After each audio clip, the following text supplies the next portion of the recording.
माझ्या महाराष्ट्रातील बांधवांनो, भगिनींनो आणि मातांनो, नमस्कार. जय महाराष्ट्र.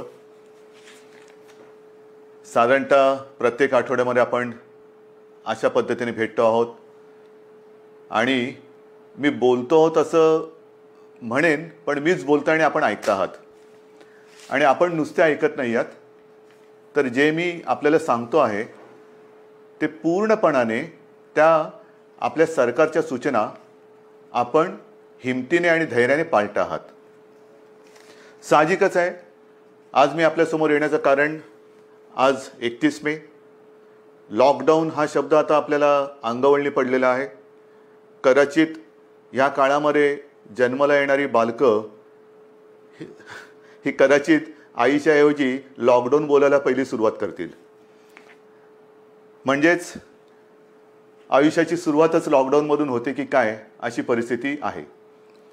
आज मी आपल्यासमोर आलोय तो लॉकडाऊन शब्द हा कचऱ्याच्या टोपलीत फेकायला आलेला आहे.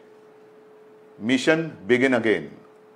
पुन्हा एकदा आपण आपल्या आयुष्याची सुरुवात करतो आहोत.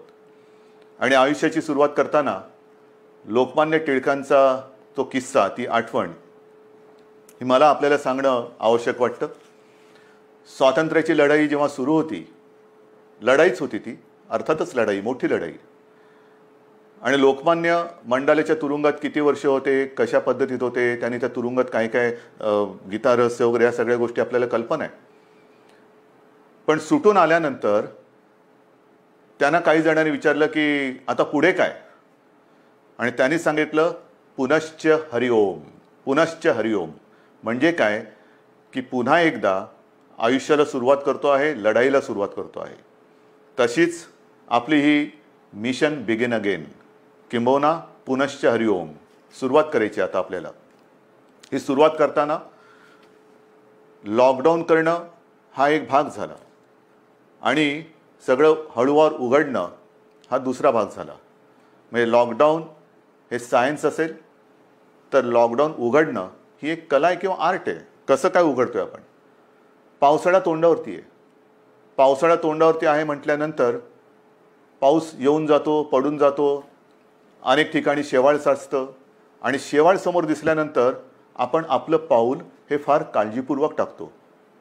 कुठे निसरडं नाही ना, कुठे घसरणार नाही ना, एकमेकाचा हात धरून चालतो, थोडासा आधार घेऊन चालतो की जेणेकरून आपलं पाऊल हे चुकता कामा नये आणि आपण घसरून पडता कामा नये. ती तशीच पुढच्या आयुष्यातली पावलं ही आपल्याला अशीच तुम्हाला आणि मला, म्हणजे सरकारला आणि जनतेला, एकमेकाचा हात हातात धरून मजबूतीने टाकायचे आहेत. प्रत्येक पाऊल टाकताना कुठेही शेवाळावरती पाऊल नाही टाकत, केळीच्या सालावर पाऊल नाही टाकत.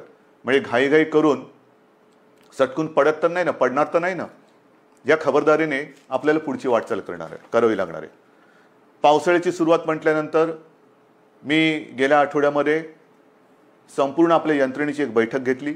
त्याच्यामध्ये महसूल यंत्रणा, पोलीस यंत्रणा, आर्मी, नेव्ही, एअरफोर्स या सगळ्यांचे अधिकारी होते. आणि पाऊस म्हटल्यानंतर तुम्हाला कल्पना आहे, यावेळेचा पाऊस, त्याचा अंदाज हा सर्वत्र समाधानकारक किंवा सरासरी अथवा सरीपेक्षा थोडासा 19-20 असं सगळीकडे पडेल. म्हणजे एकूण समाधानकारक पाऊस पडेल असा अंदाज आहे. हा अंदाज आहे म्हटल्यानंतरही अनेकदा असं होतं की अचानक कुठेतरी ढगफुटी होते, पूर येतो. पूर परिस्थिती निर्माण झाल्यानंतर काय करायचं, त्याची सज्जता, ही सज्जता घेण्यासाठी ती बैठक होती. त्याही बाबतीत आपण सज्ज आहोत. कुठेही अशी आपत्ती येऊ नयेच, येणार नाहीच, पण आली तर आपण पूर्णपणे सज्ज आहोत. आणि ही सज्जता आपल्याला सांगत असताना उद्या 1 जून आहे. येत्या 2-3 दिवसातच आपल्या पश्चिम किनारपट्टीवरती चक्रीवादळ धडकण्याचा धोका आहे. चक्रीवादळ, मला खात्री येणार नाही, माझी तशी प्रार्थना आहे, माझा आत्मविश्वास आहे. आणि चक्रीवादळ आपल्या पश्चिम किनाऱ्यावरती येणार नाही ही खात्री जरी असली तरी देखील यंत्रणा मात्र आपली सज्ज ठेवलेली आहे. यंत्रणा सज्ज आहे. पश्चिम किनारपट्टी म्हणजे माझ्या सिंधुदुर्गापासून ते मुंबईपर्यंत आणि हा सगळा किनारपट्टा जो आहे, इथल्या सर्व लोकांना मी सांगतोय की आपण सुद्धा सज्ज राहा. असंही आतापर्यंत आपण घराबाहेर पडलेलो नाहीच आहोत, पण खास करून माझ्या मच्छीमार बांधवांना सांगतोय की तुम्ही येत्या 4-5 दिवसात समुद्रात जाऊ नका. कारण ते वादळ घोंगावत आहे, कुठे जाईल कसं जाईल दिशा अजून ठरलेली नाही आहे. आपल्या दिशेने येत आहे, ती दिशा बदलून ते दुसरीकडे जाऊही शकेल आणि ते जाईलही नक्की. पण आपण मात्र सज्ज राहिलं पाहिजे. आणि ही खात्री बाळगल्यानंतर, खात्री एक सज्जता आपली घेतल्यानंतर, दाखवल्यानंतर पुनश्च हरिओम म्हणजे काय, कारण केंद्र सरकारने त्यांची सूचनावली दिलेली आहे, काय काय करायचं काय करायचं नाही आणि कुठे कुठे कसं कसं काय काय आहे. पहिल्या प्रथम मी आपल्याला सांगू इच्छितो की कोरोनासोबत जगायला शिका, कोरोनाचा मुकाबला करता करता जगायला शिका. हे आत्तापर्यंत आपल्याला सगळ्यांना सल्ले देण्यात आलेले, सगळ्यांकडनं मी पण ऐकतोय, आपणही ऐकताय. पण हे ऐकताना जे मी यापूर्वी आपल्याला सांगितलेलं आहे की बाहेर पडताना तोंडावरती मास्क हा अनिवार्य आहेच, नक्कीच आहे. तोंडावरती मास्क लावणं अत्यंत अत्यंत गरजेचं आहे. हात सतत धुत राहणं हे फार महत्त्वाचं आहे. उगाच इकडे तिकडे जाताना कारण नसताना कुठेही हात लागला आणि कंटाळा आला म्हणून मास्क काढला आणि तोंडावरती हात फिरवला, डोळ्याला हात लागला, तोंडाला हात लागला, मग 24 तास तुम्ही मास्क लावला आणि 5 सेकंद मास्क काढून तो हात न धुता तुम्ही तोंडाला लावला तर 24 तास मास्क लावण्याचा काही परिणाम होणार नाही. तुम्हाला संसर्गापासून जर का जपायचं असेल तर नुसतं मास्क लावणं नाही, तर कुठेही हात लावल्यानंतर किंबहुना तोंडाला हात लावू नका, चेहऱ्याला हात लावू नका. हा पहिला नियम, हा पुढचे काही काळ किंबहुना पुढच्या आयुष्यात आपल्याला अत्यंत काटेकोरपणाने पाळावंच लागणार आहे. बाहेर पडताना सुद्धा आपण टप्प्याटप्प्याने पडतो आहोत. अनेक जणांना घाई झालेली आहे, मला कल्पना आहे. आता काय झालं ना, आता उघडा ना, आता उघडा ना, उघडतो ना, हळूहळू करू ना आपण सगळ्या काही गोष्टी. ह्या सगळ्या गोष्टी इतर देश काय करतायत, काही देशांनी लॉकडाऊन केलाच नव्हता, टाळेबंदी केलीच नव्हती, त्यांची काय स्थिती आहे तेही आपण बघतो आहोत.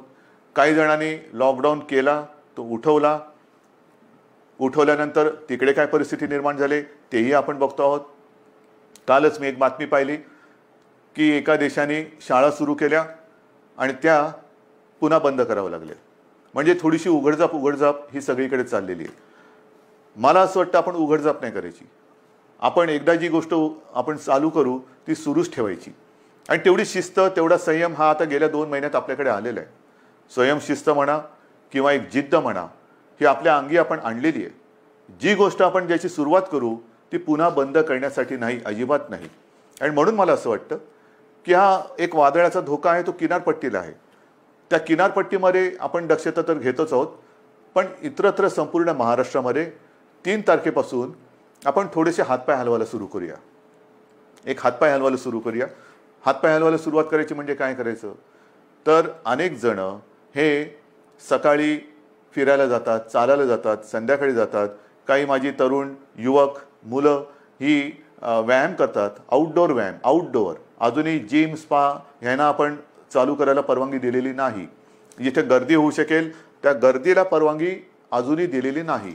कोणत्याही सभा समारंभ आणि एकत्रित येण्याला परवानगी नाही. आणि म्हणून मी आपल्याला सांगतोय की बाहेर फिरताना सुद्धा आपण अंतर ठेवून फिरायचं आहे. एकमेकापासून जेवढं अंतर ठेवू ते अंतरच आपल्याला ह्या कोरोनापासून अंतर ठेवायला मदत करणार आहे. त्याच्यामुळे बाहेर पडल्यानंतर अनेक दिवसानंतर आपले आप्तेष्ट भेटतील, मित्रमंडळी भेटलीच पाहिजेत. नाही भेटून चालणार कसं, भेटलीच पाहिजेत. पण भेटल्यानंतर एका अंतरावरून आपण त्याच्याशी हाय हॅलो करा, नमस्कार वगैरे करा. जास्त गप्पा टप्पामध्ये एकत्रित येऊन रंगून जाऊ नका, दंगून जाऊ नका, कारण अजूनही ती वेळ आलेली नाही. ही आता पहिल्यांदा आपण एक ट्रायल करतो आहोत, ट्रायल घेतो आहोत. 3 तारखेपासून याची सुरुवात करतो आहोत. 5 तारखेपासून आपण असा एक निर्णय घेतोय की आजपर्यंत सगळे व्यवहार आपले ठप्प होते, सगळी दुकानं आपली ही आपण बंद ठेवली होती. आता आपण काय करतोय, शहरं जी आहेत, लहान मोठी शहरं आहेत, तिकडे रस्त्याच्या दुतर्फा असलेली जी दुकानं आहेत, म्हणजे याही बाजूला दुकानं आहेत, याही बाजूला दुकानं आहेत, आपण 5 तारखेपासून सुरुवातीला एका बाजूची दुकानं उघडायची, मग ती एकदा झाल्यानंतर ह्या बाजूची, असं अल्टरनेट एक करत अंदाज घेणार की कशा पद्धतीने आपण सुद्धा ही सवय अंगी बांधवून कसं काम करत आहात. गर्दी अजिबात करायची नाही, कारण यापूर्वी सुद्धा आपण थोडे प्रयोग केले. ही जी झुंबड उडाली, नाईलाजाने आपल्याला ते बंद करावं लागलं. यापुढे ह्या गोष्टी होता कामा नयेत. ह्या गोष्टी टाळूनच आपण जे सुरू करू ते सतत आणि कायमचं सुरूच ठेवू. एक वेगळा आदर्श महाराष्ट्रापासून देशाने आणि जगाला घेतला पाहिजे की बघा महाराष्ट्र किती शिस्तबद्ध आहे. किती शिस्तबद्ध आहे. याने एकदा सुरू केलं, कदाचित इतरत्र ते बंद झालं असेल, पण महाराष्ट्राने नाही बंद होऊ दिलं. एवढा विश्वास माझा तुमच्यावरती आहे. तर एक 5 तारखेपासून दुकानं आपण चालू करू आणि नंतर पुढचा जो रविवार आहे आपलं सोमवार आहे तो 8 तारीख आहे. या 8 तारखेपासून आपण आपली कार्यालय सुरू करतो आहोत. कार्यालय सुरू करतो. तुम्हाला मी मंत्रालयाचं उदाहरण दिलं. सुरुवातीला मंत्रालय सगळं बंद करत असताना 50%, 25%, 5%, मध्ये एक काळ तर असा आला की 100% बंद करावं लागलं. मग हळूहळू पुन्हा 5%वर आणलं. आता आपण आपली ऑफिसेस जे आहेत त्या ऑफिसेसमध्ये आपल्या कर्मचाऱ्यांची संख्या ही साधारणतः 10% उपस्थितीवरून सुरू करू. एक 10% उपस्थितीने सुरू करू. त्याला काय आपल्याला अनुभव येतोय? केसेस वाढत आहेत का? कारण आत्ता आपण या काळामध्ये जे सुरू करतो आहोत तो खास करून आपला, मी मागेही आपल्याला सांगितलं होतं, कुठेतरी ज्याला आपण पीक म्हणतो म्हणजे सर्वोच्च बिंदू त्याच्या एकतर जवळ जातो आहोत किंवा त्याच्यावरती आलेलो आहोत. ज्या केसेस वाढत आहेत, ज्या पद्धतीने त्या वाढलेल्या आहेत त्या बघितल्यानंतर आपण या पीकच्या जवळ किंवा त्या पीकवरती आहोत, म्हणजे त्या टिपेला पोचतो आहोत आपण किंवा पोचलेलो आहोत. काही काळ आता हा जो केसेस येण्याची संख्या जी आहे ही साधारणतः अशीच थोडीशी वरती खाली होत नंतर हळूवारपणाने एक आणखीन 8-15 दिवसानंतर ती खाली उतरायला लागेल.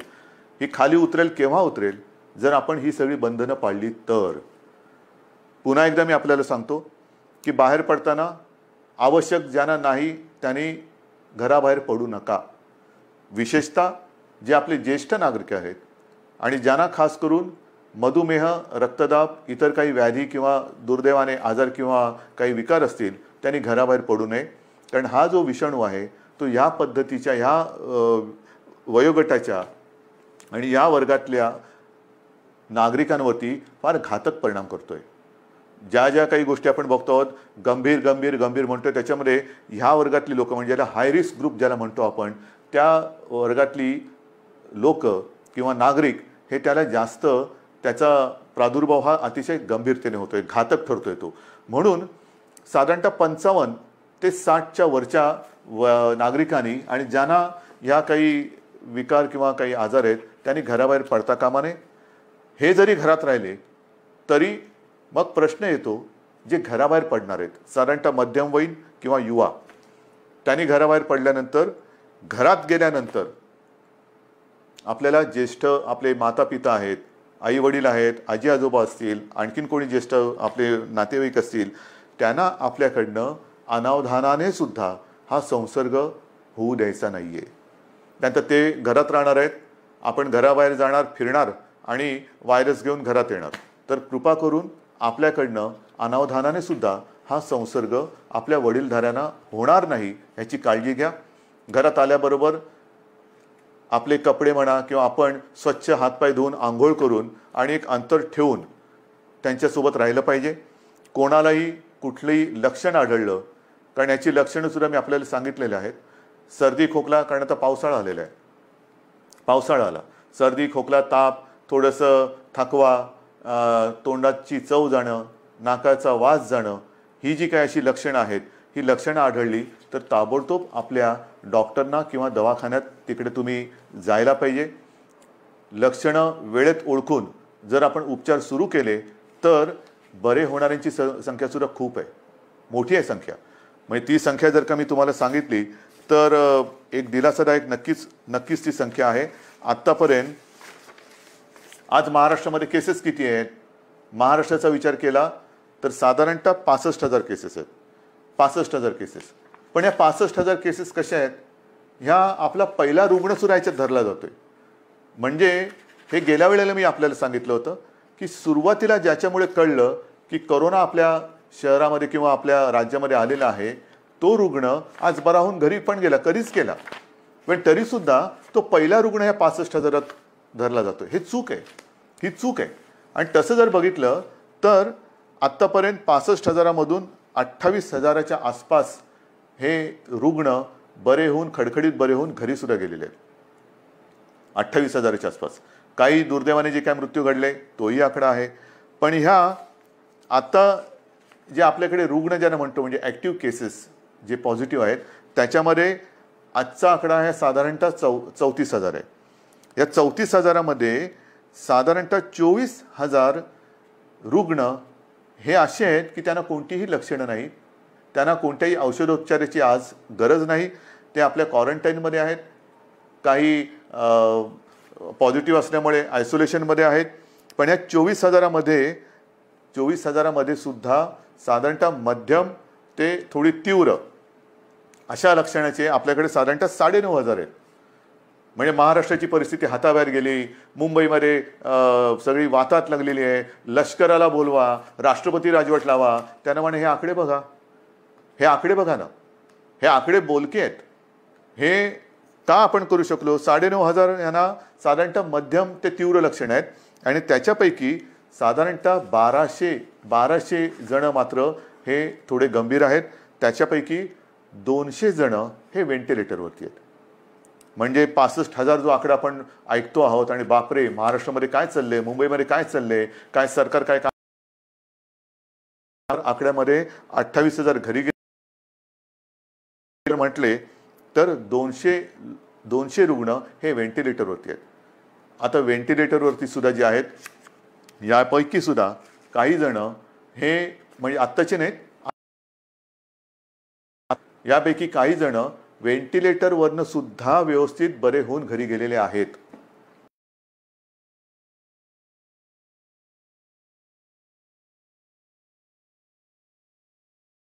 हे काही आपल्याबद्दलचं एक चित्र किंवा महाराष्ट्राला बदनाम करण्याचं कारस्थान दुर्दैवाने काही आपली म्हणणारी माणसं करतात, तेव्हा दुःख होतं.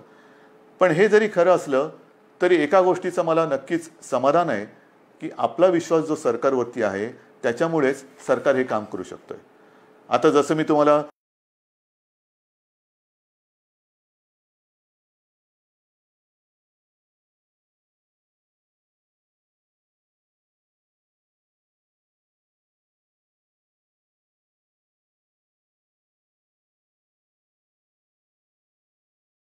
सकाळ होते तीच आपली पेपर आणि चहापासून, तर सुद्धा घरपोच पोहोचवण्याची आपण परवानगी